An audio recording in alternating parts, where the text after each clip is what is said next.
দেখানো যত অ্যাডে আমরা যে টুথপেস্টগুলো আমরা পাই, এই সমস্ত টুথপেস্ট একবার ইউজ করার আগে নিজের বাড়িতে একবার দেখে নেবেন। পিছন দিকে এই টুথপেস্টে যদি সোডিয়াম লরেল সালফেট অথবা ফ্লুরাইড যদি পাওয়া যায়, তাহলে মাথায় রাখবেন এই টুথপেস্ট আপনার বা আপনার পরিবারের জন্য কিন্তু ক্ষতিকারক।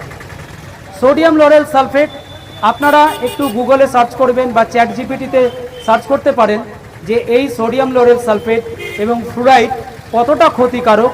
এবং আজকের দিনে বিভিন্ন টুথপেস্টে এই সোডিয়াম লরেল সালফেট এবং ফ্লুরাইড ইউজ করা হয়, যার ফলে দাঁতের বিভিন্ন সমস্যা, স্কিন ক্যান্সার, মাউথ ক্যান্সার, এই ধরনের সমস্যাগুলো হচ্ছে।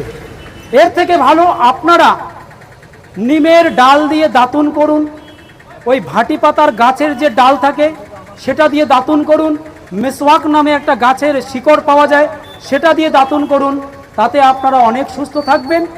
আর যদি এই সমস্ত জিনিসগুলো, ঘরোয়া জিনিসগুলো যদি পাওয়া না যায়, তাহলে সেক্ষেত্রে আপনারা আমাদের এই ডক্টর নেচারের আয়ুর স্মাইল ডেন্টাল ক্রিম ইউজ করতে পারেন, যেটা সম্পূর্ণ sodium lauryl sulphate free, SLS free এবং ফ্লুরাইড ফ্রি, প্যারাবিন ফ্রি।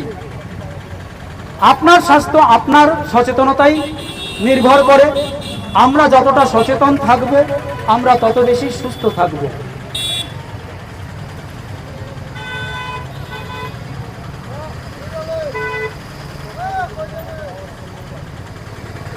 কথা শুনলেই তো বোঝা যায় যে শেষ হয়ে গেল, বা বন্ধ করে দাও।